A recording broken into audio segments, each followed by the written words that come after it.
Hey everyone, welcome back. Remember when I chatted about the magic of positive parenting in my last video?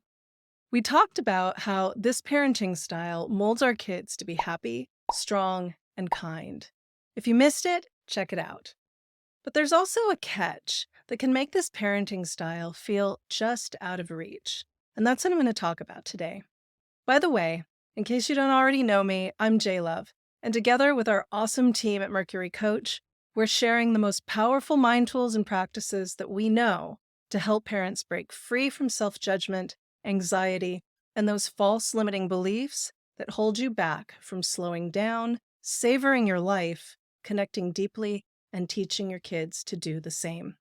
If this resonates with you, don't forget to hit that subscribe button. Today, I'm talking about the dark side of positive parenting and what you can do about it. First, let's talk about why I love this approach so much. Last week, I mentioned that this is the only parenting style that I've come across that harnesses the power of the unconscious mind to fully empower our kids, not only to get great outcomes, but to feel really good about themselves. So let's talk about that for a sec. The unconscious mind is that hidden part of our brain where memories, beliefs, values, and past experiences reside. They're silently guiding our actions without us even realizing it. The unconscious mind controls somewhere around 95% of our behaviors, and it has a number of important roles in our lives. But put simply, it's there to keep us safe and to help us get what it thinks that we want. Now, the thing about the unconscious mind is that it cannot understand negatives. So when we tell it what we don't want, it makes a picture of that, and then our conscious mind tries to erase it. But before we can erase it, it's there in our mind first. For example, if I tell you, don't think of a chocolate cake, don't think of a moist, delicious, rich chocolate cake, what are you thinking about? A rich, delicious chocolate cake, right? Mm. And where our attention goes, the energy flows. And with kids, it's the same. If we tell them not to do something, whatever that something is, their minds go to it right away. The beauty of positive parenting is that we tell our kids what we want, not what we don't want. We tell them what they're doing right, not what they're doing wrong. And as I said, where the attention goes, the energy flows. Now let's talk about why positive parenting doesn't always work. In short, the answer is because we either aren't really practicing it or we aren't able to. Now, there are three common patterns that I see again and again. Pattern number one, we don't actually believe it will work. We often jump into positive parenting without fully understanding it or trusting fully that it works. The result? A mix of old habits and new practices. So one day, we might shower our child with praise and look the other way when they do something we don't like. And then the next day, our partner or our parent says, those kids need real consequences if they're going to learn, or this isn't how the real world works. And we wonder, are we on the right track? We start to doubt ourselves, and we switch approaches. Our kids end up getting mixed signals. One day we're calm, the next we're crazy about the exact same thing. So that makes for incredibly nervous kids because they don't know what to expect or how to act. Now imagine trying to follow a recipe that keeps changing ingredients. And whatever the rules are, whatever your style, kids need to know what to expect at home in order to feel safe. So what's the solution? Consistency and education. Dive deeper into understanding the core principles of positive parenting, perhaps through workshops or books or discussions with seasoned positive parents. And as you solidify your understanding and your conviction, your actions will naturally become more consistent. Look, this approach is countercultural, so you need to have real faith that it will work. And better yet, understand why it works. So it's not a matter of faith, it's a matter of understanding.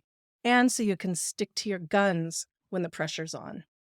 Secondly, communicate openly with your partner, your family, or anyone involved in your child's upbringing to ensure that everyone's on the same page. Make agreements, setting clear expectations not just with your kids, but with your partner. Then stick with those agreements. Consistently adhering to them reinforces positive behavior and creates a stable and secure environment for your kids. If your child's old enough to understand, like 8 and up, you could also let them know that you're working on a new approach, a new way of being, and what your intention is. It's not about perfection, but it is about consistent effort and understanding.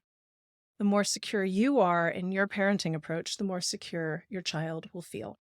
Pattern number 2, you've got the wrong why.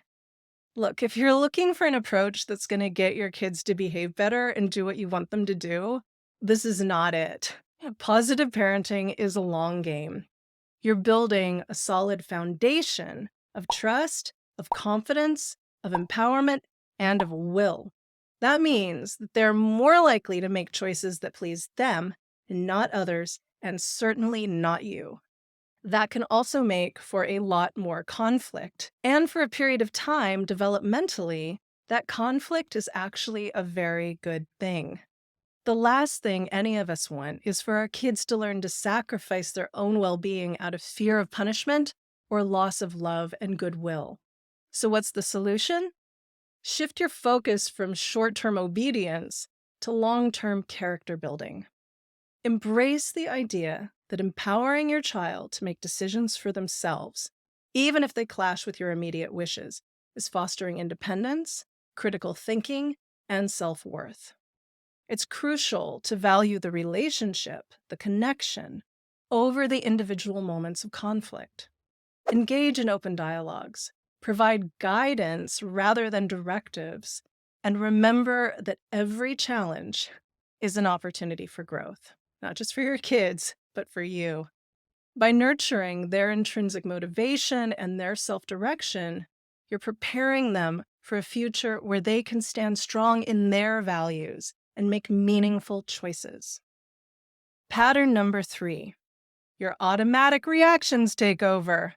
This one's big. Despite our best intentions, our emotions sometimes take over, and we find ourselves saying things and doing things that we swore we wouldn't, or sounding like our parents. We get triggered, and we literally cannot respond the way that we want to. It can even feel like our survival is at stake, and we're left scratching our heads, wondering how a 3-year-old could get us into such a state. Now, I'm going to go much deeper into this particular challenge in our next video and talk about what you can do. But in broad strokes, the solution is to create new automatic patterns. The typical way you build new patterns is through practice and repetition. The more you practice responding differently when you aren't very triggered, the easier it will be to respond that way when you are. The other option is to remove those triggers entirely from your mind so that the things that once bothered you don't anymore. And then you have total freedom to respond exactly how you want. Now, that's what we do for our clients at Mercury Coach with the Personal Breakthrough. Check out our website and see if it's for you. In my next video, I'll talk more about what's going on in your mind that causes you to respond in these ways that you don't want to, and conscious practices that you can take right away to overcome that reactivity. In the meantime, hug your kids, and thanks for watching.